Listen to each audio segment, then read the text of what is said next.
আচ্ছা, এই মোবাইলটা তুমি আগে দিতে পারো না? এতগুলো ঠিক করে তুমি আগে দিলে সমস্যা নেই।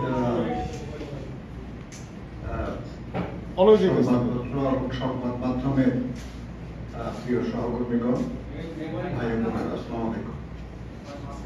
আপনারা জানেন যে আমরা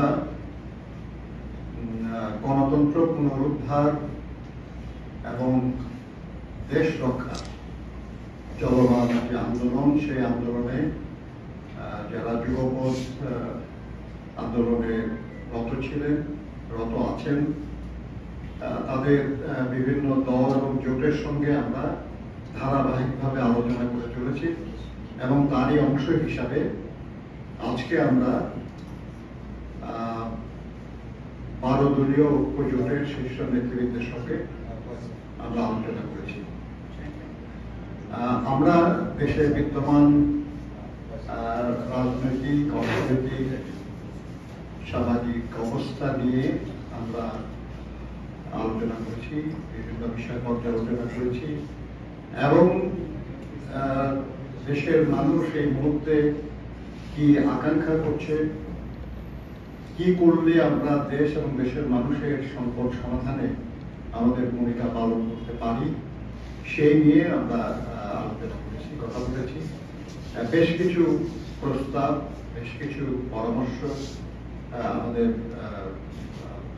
সম্মানিত সহকর্মীরা, বিভিন্ন রাজনৈতিক দলের নেতৃবৃন্দ যারা দিয়েছেন, আমরা সেটা নোট করেছি এবং অন্যান্যদের সঙ্গে যে আলোচনা হয়েছে, যেসব পরামর্শ আমরা পেয়েছি, যেসব প্রস্তাব আমাদের কাছে এসছে, এগুলো সব একসাথে মিলিয়ে আমরা বিভিন্ন জোট বা দলের শীর্ষ নেতৃবৃন্দের সঙ্গে আমরা বসবো, বসে এটা চূড়ান্ত এবং তার ভিত্তিতে পরবর্তী কর্মসূচি আমরা আপনাদেরকে জানাবো। তো কাজেই আজকে মূলত আমরা মত বিনিময় করেছি। আমরা আমাদের বিজ্ঞ নেতৃবৃন্দের পরামর্শ এবং প্রস্তাব ইত্যাদি আমরা গ্রহণ করেছি, নিয়েছি, সেটা আমরা বিবেচনায়। তো আমি এই ব্যাপারে 12 দলীয় জোটের যিনি প্রধান সমন্বয়, যিনি প্রধান জাতীয় পার্টির সম্মানিত সভাপতি, সাবেক মন্ত্রী এবং সাবেক শ্রমিক নেতা এবং রাজনীতিবিদ জনাব মোস্তফা জামাল হায়দার সাহেবকে কিছু বলার জন্য জনাব মোস্তফা জামাল। দূর থেকে বললে হবে, ইয়ে করবে, দূর থেকে বলেন। বিসমিল্লাহির রহমানির রহিম। আজকের এই অনুষ্ঠানে উপস্থিত বিএনপির লিয়াজ কমিটির সম্মানিত নেতৃবৃন্দ এবং 12 দলীয় জোটের আমার সহকর্মী সম্মানিত নেতৃবৃন্দ, আমার প্রিয় সাংবাদিক ভাই বোনেরা, আসসালামু আলাইকুম। আমরা জাতীয় জীবনের অত্যন্ত গুরুত্বপূর্ণ একটা যুগ সন্ধিক্ষণে আজকে এসে উপনীত হয়েছি। আপনারা সকলেই জানেন এবং সকলের মনে এই দুঃখ, ব্যথা, বেদনা, এই ক্ষোভ যে দীর্ঘদিন যাবৎ আমরা এই পরিস্থিতির মোকাবিলা করে চলেছি এবং আমরা এই আন্দোলন করছি, তাকে তার যৌক্তিক পরিণতির দিকে এগিয়ে নিয়ে যেতে পারছি না। কেন পারছি না? কি বিশেষ প্রতিবন্ধকতা, সেগুলি খুঁজে বের করা, এটাই হচ্ছে আজকে গণতান্ত্রিক শক্তির কাজ। আজকের এই প্রেস ব্রিফিং এ আপনাদেরকে সুনির্দিষ্ট কোন কর্মসূচি এক্ষুনি দিতে পারছি না। শুধু এইটুকু বলতে চাই, আপনার শুনলে সুখী হবে যে আমরা এই পরিস্থিতির থেকে উত্তরণের প্রতিবন্ধকতাগুলি চিহ্নিত করতে কিছুটা হলেও সক্ষম হয়েছি। ইনশাআল্লাহ অচিরেই আমরা এটা উত্তরণ করি। বৃহত্তর জাতীয় ঐক্যই হচ্ছে এই মুহূর্তে আমাদের একমাত্র শক্তি, আমাদের একমাত্র হাতিয়ার।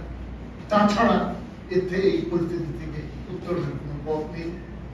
আমি অত্যন্ত আনন্দিত বিএনপি যোগ্য রাজনৈতিক দল হিসেবে, নেতৃস্থানীয় রাজনৈতিক দল হিসেবে সেই কাজটুকু পরম দায়িত্বের সাথে করে যাচ্ছেন। আমাদের যুগপৎ আন্দোলনের শরীর আরো দুই জোট, তাদের সাথে ওনারা আলোচনা সম্পন্ন করে একসঙ্গে আপনাদেরকে এই কথা দিতে পারি, আগামীতে ঐক্যবদ্ধভাবে গণতান্ত্রিক শক্তি, দেশপ্রেমিক শক্তি এদেশের বুকে আন্দোলনে নামবে এবং আমরা এই অপশক্তির অবসান ঘটাতে সক্ষম হব।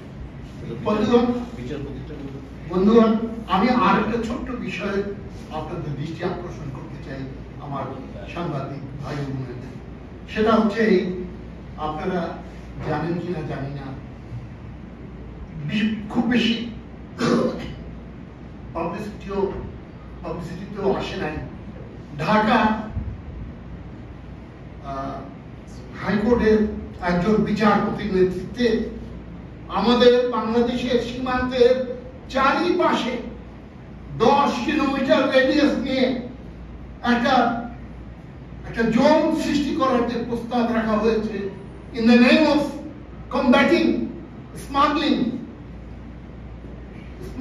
প্রতিহত করার নামে যে প্রস্তাব রাখা হয়েছে, এই 10 মাইলের ভিতরে কোনো স্থাপনা থাকতে পারবে না এবং দূর থেকে সবকিছু দেখা যায় এমনি ভাবে পরিষ্কার করে দিতে হবে এবং ওই জমি সম্পূর্ণভাবে বিজেপির হাতে চলে যাবে।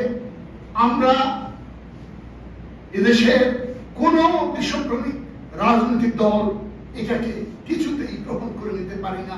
আমাদের কাছে এই প্রস্তাব সম্পূর্ণরূপে অগ্রহণযোগ্য। আপনাদের মাধ্যমে দেশবাসীর উদ্দেশ্যে এই কথাটুকু আমি বলতে চাই। আপনাদের সকলকে ধন্যবাদ। একটা প্রশ্ন সেটা হচ্ছে, আপনি জানেন প্রধান মানুষের আন্দোলন চলছে, আজকে শিক্ষার্থীরা রাষ্ট্রপতির কাছে স্মারকলিপি দিয়েছেন। তারা বলছেন যে সংসদের বিশেষ অধিবেশন ডেকে যেন এই সমস্যার সমাধান করা হয়। কিন্তু হাইকোর্ট কিছুক্ষণ আগে একটি তাদের পূর্ণাঙ্গ রায় ঘোষণা করেছে, সেখানে বলা হচ্ছে 2018 সালে প্রধানমন্ত্রী নির্বাহী বিভাগ থেকে পরিপত্র জারি করা হয়েছিল, তা অবৈধ ঘোষণা করা হয়েছে এবং অবৈধ ঘোষণা করা হয়েছে সেই পরিপত্রকে। আপনারা কি মনে করছেন, জাতীয় পার্টি বলা হচ্ছে কি রাজনৈতিক সিদ্ধান্ত হাইকোর্ট করার কোনো যুক্তিকতা নেই? এর আগে যেটা বলা হয়েছিল যে শুধু মুক্তিযোদ্ধাদের ব্যাপারে ওই আদেশটা অবৈধ, আজকে কি আপনি বলছেন যে পুরো আদেশই অবৈধ? অবৈধ ঘোষণা করা হয়েছে। যাই হোক, আমরা এই ব্যাপারে আমাদের দলের পক্ষ থেকে যেটা বলা হয়েছে আপনারা জানেন, সেটা হলো যে ছাত্রদের দাবি ছিল কোটা সংস্কারের আগে, কোটা সংস্কার, কোটা বাতিল না, সংস্কারের দাবি। আমরা ওটার প্রতি সমর্থন জানিয়েছি। আপনি দেখেন, আমাদের দেশের প্রধানমন্ত্রী বা মন্ত্রীরা যখন শপথ গ্রহণ করে তখন তাদেরকে বলতে হয় যে তারা কখনো অনুরাগ বা বিরাগের বশবর্তী হয়ে কোনো সিদ্ধান্ত নেবেন না। কিন্তু আমরা দেখলাম যে প্রকাশ্যে ঘোষণা করেই একটা বিরাগের বশবর্তী হয়ে ছাত্ররা কোটার সংস্কারের আন্দোলন করছিলেন, আর প্রধানমন্ত্রী বলে দিলেন আর কি যে কোটাই বাতিল করে দিলাম। এটা কেউই যুক্তিসঙ্গত মনে করেন, মনে করেছে এটা বিরাগের বশবর্তী হয়ে করা হয়েছে। এটা ইভেন সরকারি দলের সমর্থক অনেক লোকরাও বলে আর কি যে এই সিদ্ধান্ত ওইভাবে সঠিক হয় না, এবং ওইভাবে করার কারণেই হাইকোর্টে সেটা আবার আংশিকভাবে বাতিল করেছিল, যার বিরুদ্ধে আবার আন্দোলন হলো। এখন আবার সবটাই বাতিল হয়ে গেছে। তার মানে যে আগের যে কোটা যেটা ছিল সেটা তাহলে বহাল হয়ে গেল। তো এইভাবে সমস্যার সমাধান হয় না। এই কয়েকটা বছর ধরে এই আন্দোলন বা বিষয়টাকে জিয়ে রাখা এটা অর্থহীন হয়েছে। উচিত ছিল যেটা, সেটা হলো যে সংস্কারের ব্যবস্থা করা এবং যুক্তিসঙ্গত সংস্কার। তো যাই হোক, আমার মনে হয় এই ব্যাপারে আমাদের দলের পক্ষ থেকে যে বক্তব্য দেওয়া হয়েছে ওই বক্তব্যের বাইরে কোনো বক্তব্য না। আর আজকের যে আমাদের ব্রিফিং, আমরা এটাকে ডাইভার্ট করতে চাচ্ছি না। মানে আপনার এটাই যদি বিষয়, আপনি এই ব্যাপারটাই আপনার মূল পয়েন্ট বানায় ফেলবেন আপনারা, ফলে আমাদের যে আলোচনা আজকে সেটা থাকবে না। এটা তো আপনারা করে না। সরকার পক্ষ থেকে বলা হচ্ছে এটা যেহেতু এখন হাইকোর্টে চলে গেছে, আদালত চলে গেছে, না হাইকোর্ট থেকে ডিসিশন দেওয়ার পরে এটা তো আমরা, এটা তো সরকারও করতে পারে। তাই না? সরকার একটা পরিবর্তন জারি করেছে। এখন দেখেন আমাদের এই দেশের সরকারের আমরা তো মানে খুবই কষ্ট লাগে আমাদের এই কারণে আর কি, যে আমরা দেশের নাগরিক তো মুক্তিযুদ্ধ করেছি। আপনি দেখেন দেশনেত্রী বেগম খালেদা জিয়ার ব্যাপারে যখন আমরা বললাম যে তার সুচিকিৎসার জন্য তার বাসায় রেখে চিকিৎসার ব্যবস্থা করার জন্য ব্যবস্থা করো, তখন কি বলা হয়েছিল যে আদালতের আদেশ ছাড়া এটা সম্ভব না। কিন্তু কদিন পর আমরা দেখলাম প্রশাসনিক আদেশে তাকে বাসায় থেকে চিকিৎসার ব্যবস্থা করা। আমরা যখন বলছি, ডাক্তাররা যখন বলছে যে তার এই দেশে চিকিৎসা সম্ভব না, তার উপসর্গগুলি উপশমের জন্য চেষ্টা করছে ডাক্তাররা, কিন্তু তার মূল অসুখ যেটা সেটা চিকিৎসা করতে হলে তাকে স্পেশালাইজ কোনো হসপিটালে নিতে হবে উইথ মাল্টিপল ডিসিপ্লিন, যেটা আমাদের দেশে নাই। তখন বলা হচ্ছে যে না, প্রশাসনিক আদেশ পরিবর্তন করে তাকে বাইরে যাওয়ার সুযোগ দেওয়া যাবে না, এটা আদালত না। এই তো, অথচ কি প্রশাসনিক আদেশ আপনিই দিচ্ছেন, সরকার তারা ইচ্ছে করলে সে আদেশ পরিবর্তনও করতে পারে, এবং পরিবর্তন করে শুধু যদি তিনি দেশেই চিকিৎসা করবেন এই কথাটা না রেখে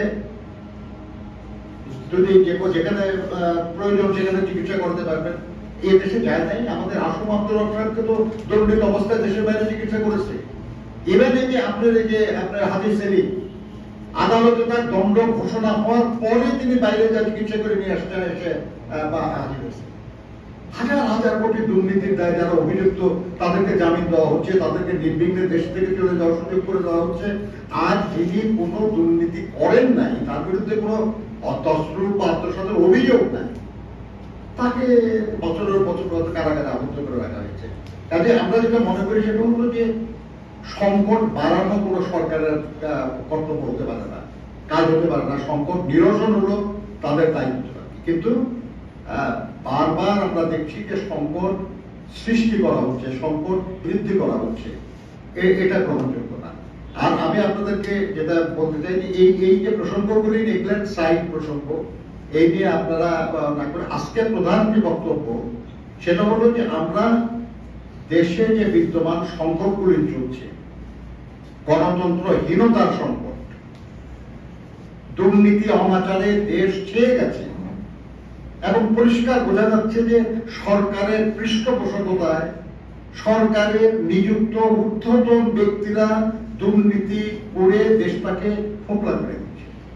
ব্যাংকগুলি শূন্য হয়ে যাচ্ছে, টাকার অবমূল্যায়ন হয়েছে, দ্রব্য মূল্যের অব্যাহত ঊর্ধ্বগতিতে মানুষ অতিষ্ঠ হয়ে পড়েছে। দেশের স্বার্থ হানিকর চুক্তি, সমঝোতা ইত্যাদি করা হচ্ছে, সীমান্ত মানুষ হত্যা হচ্ছে, অরক্ষিত থাকছে। নানা কারণে আমরা মনে করি যে এক দফার দাবিতে আমরা লড়াই শুরু করেছি, ওই এক দফা বাস্তবায়ন ছাড়া সংকটের সমাধান নাই। আর সেই এক দফার যে লড়াই, সেই লড়াইটাকে এগিয়ে নিয়ে যাওয়ার ব্যাপারে আমরা আগামী দিনে কর্মসূচি ঘোষণা করব। ওই কর্মসূচি ঘোষণার প্রেক্ষিত হিসাবেই আমাদের এই আলোচনা হচ্ছে। আপনাদের ধন্যবাদ। আসসালামু আলাইকুম।